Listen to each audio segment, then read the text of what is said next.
রহমানির রহিম। আমি আমি ইহসানুল কাদের ইউনুস, বাংলাদেশ ইসলামী ছাত্র শিবির বাংলাদেশ ইসলাম ছাত্র শিবির শাখা মন্ডল চৌগাছার দক্ষিণ সাংগঠনিক শাখায় এর সভাপতি নিযুক্ত হয়েছে। সভাপতি নিযুক্ত হয়েছি। আল্লাহ রাব্বুল আলামিনকে আল্লাহ রাব্বুল আলামিনকে সাক্ষী রেখে আদায় করছি যে সাক্ষী রেখে আদায় করছে যে আমি শিবিরের শিবিরের মূল উদ্দেশ্য হাসিল মূল উদ্দেশ্য হাসিল ও কর্মসূচির ও কর্মসূচির পরিপূর্ণতা বিধানকে পরিপূর্ণতা বিধানকে আমার সর্বপ্রধান কর্তব্য বলে মনে করব। আমার সর্বপ্রধান কর্তব্য বলে মনে করব।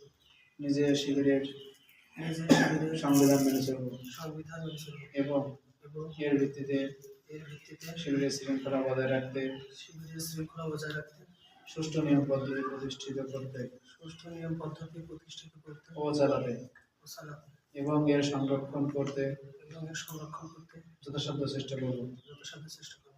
আল্লাহ আমাকে আল্লাহ আমাকে এই ওয়াদা পালন করার তৌফিক দিন। এই ওয়াদা পালন করার তৌফিক দিন। আল্লাহ আমাকে এই ওয়াদা পালন করার তৌফিক দিন। ওয়াদা পালন করার তৌফিক দিন।